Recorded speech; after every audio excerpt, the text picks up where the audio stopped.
Hey guys, welcome back to Mo's Game Table. Today we're going to take a look inside A Glorious Chance, the naval struggle for Lake Ontario in the War of 1812.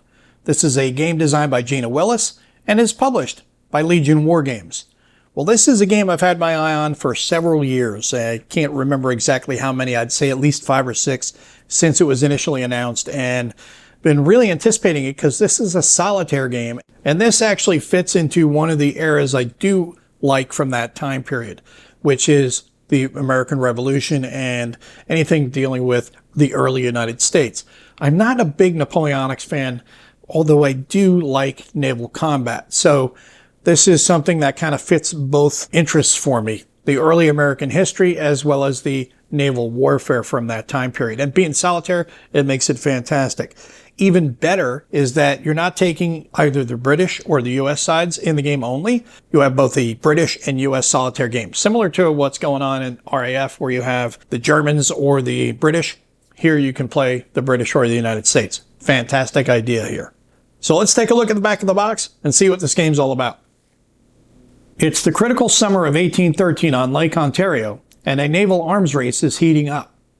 There can only be one victor, and victory is up to you. The War of 1812 on the Great Lakes spanned 3 years, but it was only in the summer of 1813 that the rival squadrons were evenly matched and both sides' commanders were thirsting for a decisive battle. Lose Lake Ontario as the Americans, and the British have a potential invasion route into the west flank of the United States. Lose Lake Ontario as the British, and all your forts, ports, and settlements west of the St. Lawrence River wither on the vine in this roadless frontier region. A Glorious Chance is a realistic solitaire game that places you in the role of U.S. Navy Commodore Isaac Chauncey or Royal Navy Commodore James Lucas Yo for a full summer campaign. Control of the lake is represented by victory points, which are won by patrolling contested waters, destroying or capturing enemy ships, raiding enemy coastal facilities, and supporting your army in land battles. In each turn, you decide where to send your ships and what missions to give them. You decide where to patrol and when to seek battle, when to run monthly supply convoys and how to protect them, and how to balance your naval priorities with the Army's frequent needs for transportation and support. Your opponent is an artificial intelligence naval squadron whose strategic objectives and battle tactics react dynamically to your changing conditions and to your moves. The significant fog of war in this game system challenges you to recognize shifts in the naval balance of power and seize fleeting opportunities to gain the upper hand. At the top, we can see an example of the counters, the cards, and the map itself. Game components, we had a 22 by 34 inch US campaign map, 22 by 34 inch British campaign map, 26 ship counters, 288 game markers, multiple player aids, 162 cards, US and British rulebooks, Playbook, which has design notes, play tips, orders of battle, reading list, and an extended example of play. It is for one player, being it is solitaire. Game complexity is rated as medium-high, and the solitaire suitability, of course, is high. It is recommended for ages 14 and up. So let's take a look inside and see what we get. All right, we have our pack of 3 decks of cards, baggies and dice, the British rulebook, US rulebook, Playbook, counter sheets,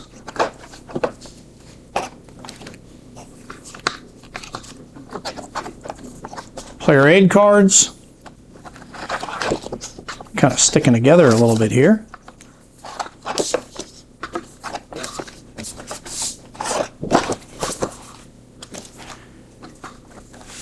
And our 2 maps.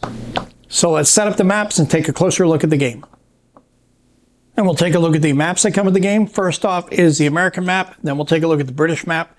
When I was looking at both of them on setting them up, they look like they're identical. There may be some small differences as far as information on the turn tracks or something for each of them based on playing for that side specifically in that game, but all the information is going to be the same. Layout's going to be the same, so it's going to make it easy to transition between the 2 games when you play either the British or the US. At the top, we have the convoy supply track. Then we have the available troops for both the British and the US. On the right-hand side, we have the victory points track and summary. Below that, we have naval balance. event deck. And then over on the left-hand side, we have the lake combat table and the results below that, the turn track, and then the convoy scatter table. At the bottom, we have all the steps that you're going to be following because this is a solitaire game, and like most solitaire games, they're very procedural. Start off with the prep phase, then with the lake action phase, the encounter cycle, which will be the patrol segment, reaction segment, enemy ops phase, breakout attacks, coastal action phase, and the tally and reset phase. As far as control on the lakes itself, we've got Kingston, North Lake, and York. That's all going to be British controlled. For the U.S., it's going to be Sackett's and South Lake. The big point of contention is going to be Niagara over here. So that's pretty much how it's all going to start out for either side, whether you're playing British or U.S. And that's what you're going to be fighting for here is Niagara, as well as fighting for control of both sides. But you got your connection here as far as Kingston all the way down through York and Burlington Heights. This is going to be your connection line right there. And then the same for the U.S. Sackett's to Oswego. But overall, all the information you need on the map is here. It's a beautifully done map. Great job by Legion. Then we have the British map. And like I said before, I don't see anything that jumps out at me as being terribly different between the two maps. So like I said, it's going to make it a lot easier to transition from one game to the next. Next, we'll take a look at the player aids that come with the game. First up is the British solo map key, and this is going to give you a breakdown of all the different areas on the map and all the explanations for those areas. This is where I did notice one of the changes between the British map and the American map. We have the escort convoy box here and then the convoy scatter table, which is not on the US map. So you've got your convoys for the British, which is going to be different, as well as escorts for those that the US will not have. And on the back, we have the British solo setup, which is going to give you all the steps you're going to need to set up to play as the British. Then we have the US solo map key, and as you notice, there is no escort convoy box or a convoy scatter table. And on the back, we have the US solo setup, just like we saw with the British solo setup. Then we have the American AI force packages. On the back, we have the lake combat gunnery hit distribution. Then we have the land battle table. On the back are the key die rolls and numbers reference, listing out the victory point count, campaign victory levels, deployable squadron limit, British ship upgrades, troop transport capacity, and reaction checks, as well as how ships take combat losses on the bottom. On the next sheet, we have the late combat sequence of play. This is going to list out the combat sequence for the Americans, the British. You have your attacker and defender tactics decks, and then the late combat summary at the bottom. Then we have the American home port display, which gives you your deployable forces isolated, and the shipyard damage table on the right-hand side. Then we have the same thing for the British home port display. And lastly, we have the late combat board, which will sit to the left of the map. Next, we'll take a look at the counter sheets that come with the game. Along the left-hand side, we have the U.S. and British naval forces. We've got 3 U.S. troops and 3 British troops at the bottom, which shows you that the primary focus of the game is going to be the naval combat. The ground combat will be fairly abstract. Then we've got some status markers and administrative counters for the remainder of the sheet. And those carry over to the second sheet. Next, we'll take a look at a few examples of the target cards in the game. At the top are the British cards for use in the US solo game, and at the bottom are the US cards for use in the British solo game. You see, the targets are all going to York. Mission here is patrol, escort, and then again, patrol at the top right for the British. At the bottom, we have patrol, and attack a British convoy for a secondary mission. And then the other US card is a raid and patrol. Below that, we have the naval balance of power on both cards. Here, it's going to tell you which ships will deploy for the British, and for the US, it will be which force package will be deployed. Next, we'll take a look at a few examples of the event and the tactics cards in the game. The events are just like you'd expect there to be. There are different events both on the lake and on the shore. Here, they have nothing on the shore, but this one does. Commanding Breeze. This event affects only this encounter and only in its patrol segment. If the British attack in late combat, skip the weather gauge recheck after gunnery round 2, and if the British keep attacking, go directly to a close action round. The coastal event, More Defenders. This event affects only the drawing side's forces with an army support mission in this lake zone. The defending side has reinforced the coastal target with more troops and artillery than expected. Effect: apply a -2 column shift to the attacker's land battles table die roll against this coastal target, enemy home port or Niagara front. The icon at the top tells you whether a possible encounter becomes an encounter. In this case, it does not, but with the telescope icon, it does. The symbols in the middle are important because these are going to be used to match up to tactics cards. You also have the weather gauge here. This is for the British. We have one for the Americans, another for the Americans, and again for the Americans there. And whoever holds the weather gauge is able to attack in the game. That will change over the course of an encounter. And going back to the icons, we have to match the icon on the tactic with the one on the event card if it can be used or not. For example, first shot, open range, rake, and repel. If you wanted to use open range and you had this miss signal here as the event, it does not have that symbol, so it cannot be used. Rake could be used here with commanding breeze or with minor damage, so on and so forth. I like some of the events here, like miss signal, for example. In this lake zone where this event applies, select a deployed British ship at random that is part of a multi-ship force. The first time the force enters lake combat this turn, the selected ship will not participate in the first round of lake combat that it otherwise would have been eligible to join. This event only occurs once in the lake zone this turn. So remember, back then, it wasn't real easy to just pick up a radio and contact other ships, tell them what to do. You had to use signal flags. And missed signals did happen in combat for whatever reason. Could be fog, could be smoke from previous rounds of combat, or they were just missed. This adds a little bit of friction to the combat, which I think is pretty cool. Next, we'll take a look at the rules. We're going to only look at the British solo campaign because the rulebooks are very similar. So we'll just look at the one here. It's a 43-page full-color rulebook. Inside of the front cover, we have the table of contents listing out all the rule sections and their associated page numbers. Introduction gives us the rule structure, game scale, inventory, your map, explaining adjacent lake zones, coastlines and their control, player aids, counters and markers, all the stuff we've looked at already, event tactics and target cards, setting up. Then we get to the sequence of play on page 9. Preparation phase, schedule your convoy, new ships or upgrades ready, repairs, naval construction, naval balance, assign your British ships to patrol, escort, raid, cutting out, which is an optional advance rule, army support, check AI troop availability, adjust then shuffle the target cards. Then we get into the lake action phase, possible encounters, encounter check, patrol segments, U.S. deployments, if no U.S. ships deploy, what you do, lake zone event and weather gauge, command decisions, if Americans have the weather gauge, what you do if you choose to confront. You have a nice little flowchart here explaining all this to you if you choose to bypass. If the British have the weather gauge, same thing, you have the steps there. Reaction segment, more lake combat, enemy operations phase, your breakout attacks. Good illustrated example explaining that to you. Coastal action phase, tally and reset phase, all broken down in good sequential order so you can follow along.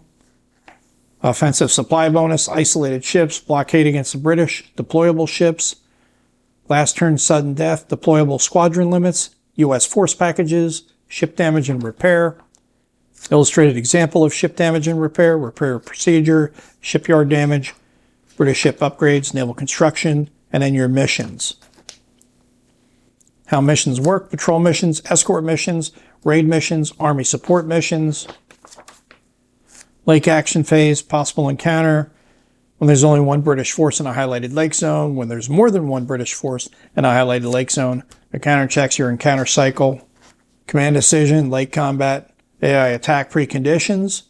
Then you have another illustrated example for 2 combat sequences and a changing weather gauge. Force assembly, which ship can defend, ship placement, draw and select tactics, lake combat usable tactics. Remember we talked about that, matching up the icon on the tactic with the event card. Gunnery round odds ratio example. Procedure summary there for that, and then the formula. Lake combat table die roll modifiers. Lake combat results.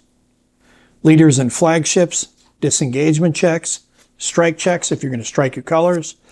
Still engaged, close action round. Segment ends, and then your reaction segment. An example of melee at the top. Then we get to British reaction checks eligibility, declaring British reaction checks, and the procedure, U.S. reaction checks, reaction segment lake combat, attacks on convoys and how those are handled, convoy encounters, attacks on escorted convoys, harbor encounters, land battles, blockades, and you can see the land battles pretty short. It's like we were talking about before, there's only 3 counters for both land forces, so it's going to be pretty abstract. Effects of blockade, isolated ships, blockades lake control, all this blockade information, and then you have breakout attacks. And then on the back, we have the index. And lastly, we'll take a look at the playbook. This is a 20-page full-color book, table of contents on the front, listing all the different sections and their associated page numbers. Inside of the front cover, we get the orders of battle for both the British and the US, player notes for the British solo campaign, and then player notes for the US solo campaign, and then designer's notes from Gina Willis starting on page 4. Then we have the advanced and optional rules. British ship upgrades, cutting out missions, cutting out procedure, cutting out table over there. And then we have the developer's notes on page 7. That carries over to the top of page 8. And then we start with the extended examples of play for the US solo campaign on page 8. So easy to follow along with. Set up the game if you want to and follow along and grok the game. And then you have the same for the British solo campaign. Give you illustrated examples as you go along with the narrative text. Then we have the late combat learning scenario here. Gives you the components you'll need, and then the scenario rules for just using the late combat board. Then we have the Burlington Races learning scenario example of initial play. And on the back, we have the sources and suggested reading. And that is a look at everything you get inside of A Glorious Chance, the naval struggle for Lake Ontario in the War of 1812. This is a solitaire game designed by Gina Willis and is published by Legion Wargames. Well, like I said at the beginning, I've been waiting for this for several years, as have a lot of people. This has been one that has been talked about for a while because production kind of stalled on it, or development, I should say, stalled, and then it stepped back up, and it just kept getting pushed back and pushed back and pushed back. Finally, here it is available. And of course, it happens to land on my doorstep when I'm away on vacation, but I did just get back and I popped this box open. I wanted to shoot a video here and take a look here with you at what we've got in store for us with this game. It looks really fantastic. I'm real excited to get this on the table and check it out. And I really love the fact that you could play both the British solo campaign and the US solo campaign. It's not just one or the other. You get both. So that's fantastic. It gives you a lot more replay value, and you can look at things a little differently from both perspectives, which is what I love about wargaming, is seeing things from both sides, or multiple sides if there are multiple factions involved. That's how you engage with history, and that's how you learn from history, is by getting in there and looking at all perspectives, not just choosing one side, sticking with it, and always staying with that side. You miss out on a lot of things if you don't gain the perspectives of all sides in the conflict. So if naval games are your speed, this is definitely one to check out. It is available now through Legion Wargames. Well, I hope that helps you guys out if you've been curious about this one. If you have any comments or questions, post them down below. Thanks for tuning in, guys. See you next time.